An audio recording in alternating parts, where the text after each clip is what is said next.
Hey everyone, and welcome back to my channel. Today, I'm going to be answering the question, can you open Smartsheet in Excel? I know this is a question that a lot of people have been asking, and I'm happy to finally be able to give you a definitive answer. The answer is yes.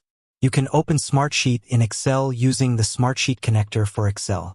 This add-on allows you to connect your Smartsheet spreadsheets to Excel and work with them seamlessly. How to open Smartsheet in Excel. Download and install the Smartsheet connector for Excel. Open Excel. Click on the File tab. Select Options. Click on Add-ins.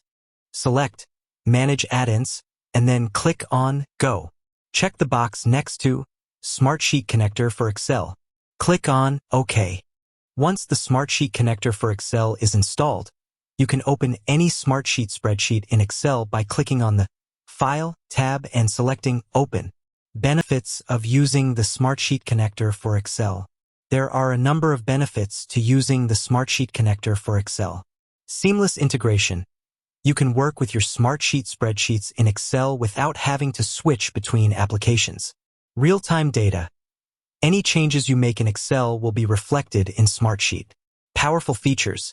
You can use all of the features of Excel to analyze and manipulate your data. How to use the Smartsheet connector for Excel. Once you have the Smartsheet connector for Excel installed, you can use it to open any Smartsheet spreadsheet in Excel. Here are a few tips for using the Smartsheet connector for Excel. Use the Refresh button to update your data. Use the Filter and Sort buttons to view only the data you're interested in. Use the Pivot Table feature to create summaries of your data. I hope this video has been helpful. If you have any questions, please leave a comment below. Thanks for watching. If you enjoyed this video, please be sure to like and subscribe. And be sure to check back soon for more videos from me.